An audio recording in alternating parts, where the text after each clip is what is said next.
To generate and to amplify radio waves with very high frequencies, so-called microwaves, special tubes are required.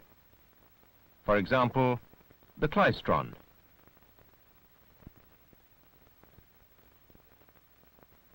Consider a simple Klystron amplifier.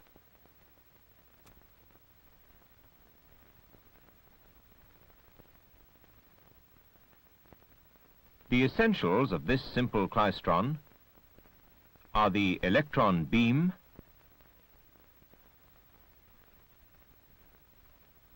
and two metal boxes known as cavity resonators. The cavity resonators have a potential which is positive with respect to the cathode. Thus, the electrons emitted by the cathode are accelerated towards the first resonator.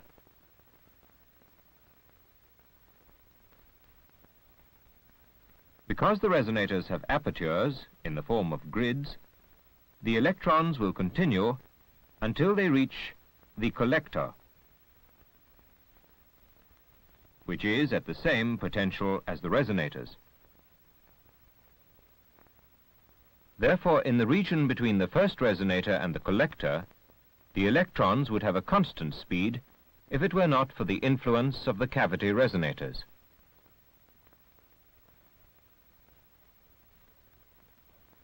In reality, the first cavity resonator is supplied with the weak high-frequency signal which is to be amplified.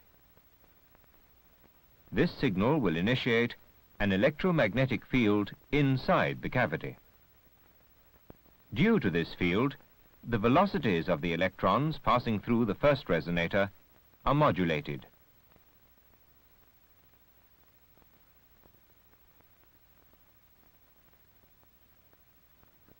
On arriving at the second resonator, the electrons will induce there another electromagnetic field of the same frequency.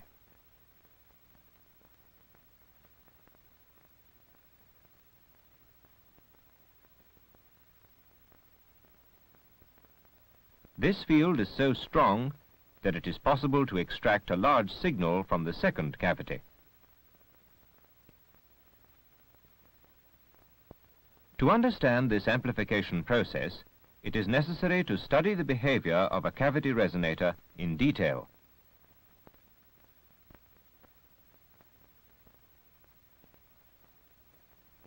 There is a certain similarity between a cavity resonator and a conventional resonant circuit. A simple resonant circuit consists of a capacitor and an inductive loop.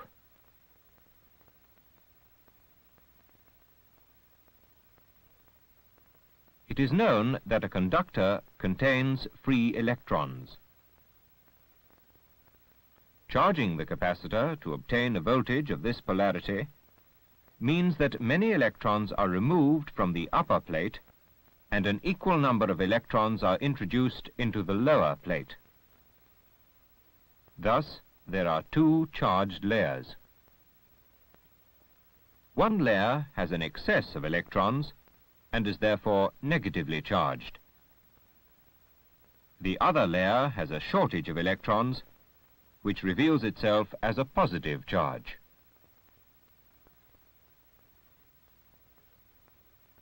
The electric field lines are directed away from the positive charge. If the capacitor is charged with the reverse polarity, the direction of the field lines is also reversed.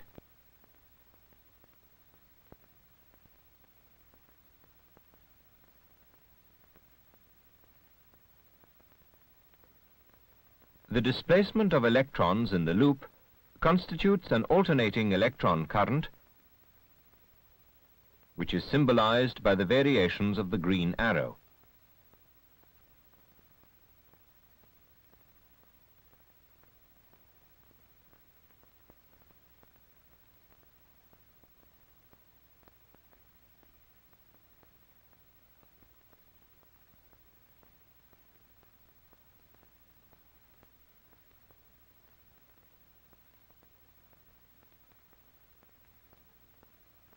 The alternating current gives rise to an alternating magnetic field. The magnetic field of the loop is out of phase with the electric field of the capacitor. At the moment that the magnetic field is at maximum strength, the electric field is 0.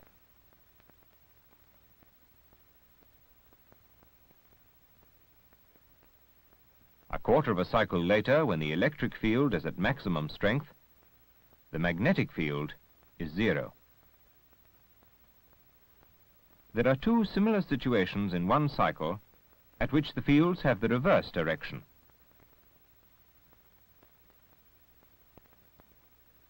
Thus, the oscillation which was started by loading the capacitor represents a certain amount of energy that is continuously exchanged between the electric field and the magnetic field.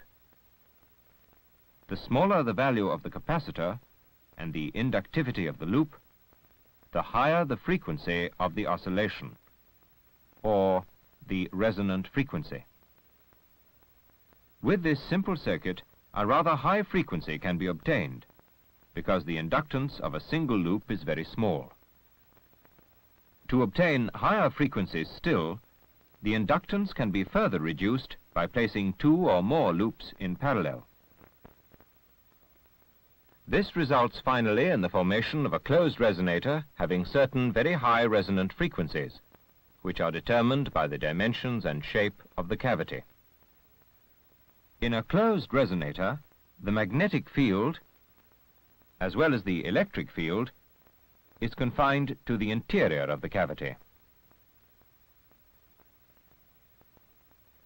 The associated currents and charges are to be found in a thin layer of the interior surface of the resonator.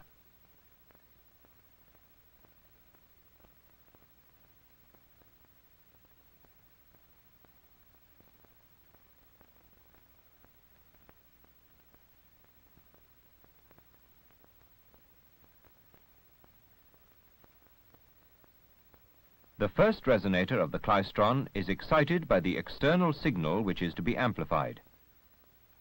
This signal, often introduced via a coaxial cable, must have a frequency at which the cavity can resonate.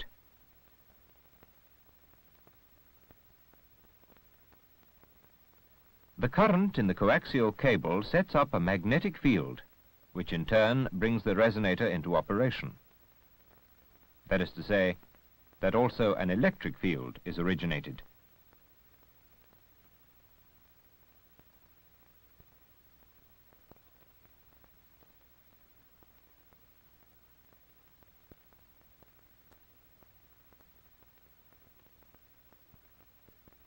It is sufficient to consider only the electric field in order to understand the modulation of the electron beam entering this first cavity resonator.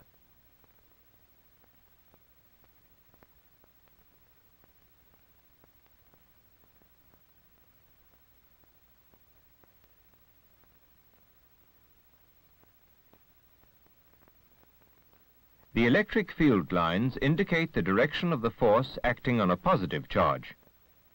The electrons, being negatively charged particles, will therefore be accelerated if they move against the direction of the electric field.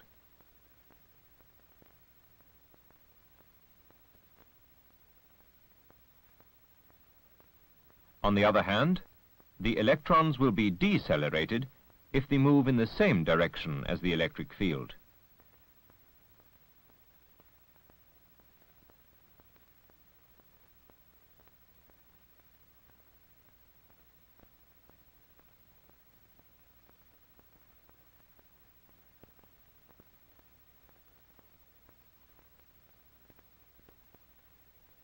With the alternating electric field present, the electrons will thus be alternately accelerated and decelerated. Consequently, they will enter the field-free space between the two resonators at varying speeds. In this space, known as the drift space, the fast electrons will overtake the slow ones and bunches will be formed. The second resonator is located in the position where the bunches contain the greatest number of electrons. The bunches arrive at the second resonator at intervals corresponding to the frequency with which the first resonator oscillates. As both cavities are made identical, these intervals also correspond to a resonant frequency of the second cavity. Therefore, the latter starts to oscillate.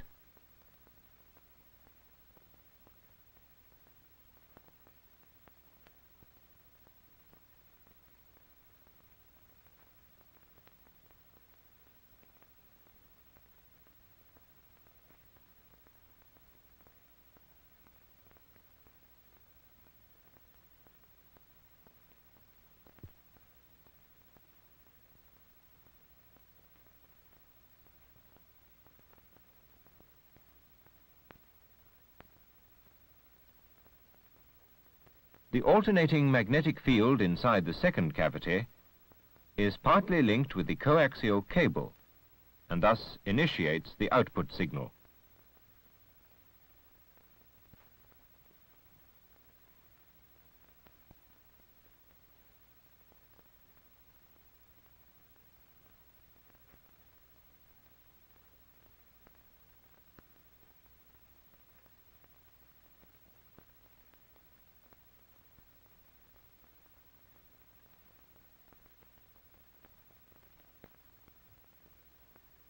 Summing up the whole action of the klystron. The electrons coming from the cathode enter the first resonator with high kinetic energy. This first resonator is set into oscillation by the input signal so that the beam is modulated and bunches are formed in the drift space. These bunches, in turn, set up an electromagnetic field of the same frequency in the second resonator.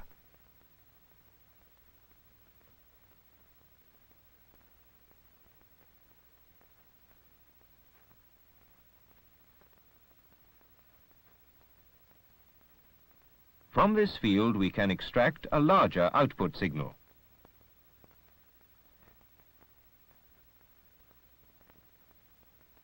We must now consider why the output signal is larger than the input signal.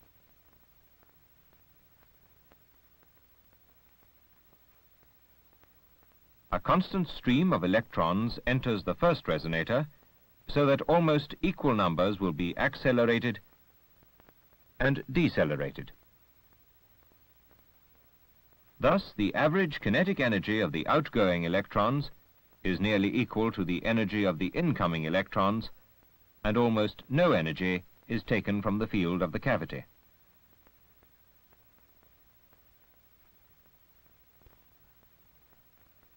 At the second resonator, however, the majority of the electrons are in bunches, and these are decelerated.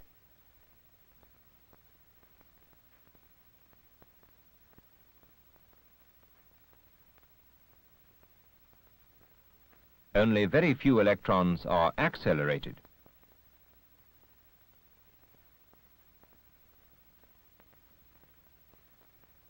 The result is that almost all the kinetic energy is converted into electromagnetic energy. The electromagnetic energy of the field which produces the output signals.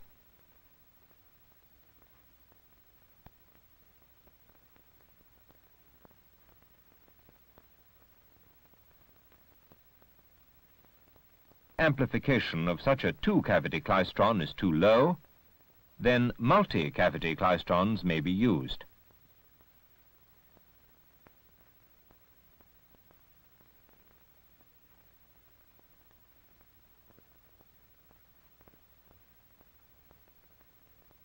With a very small signal applied to the first cavity, the bunches arriving at the second cavity are very weak. But they will set up a field there which is strong enough to produce more concentrated bunches at the third cavity, and so on, enabling very large amplification factors to be obtained.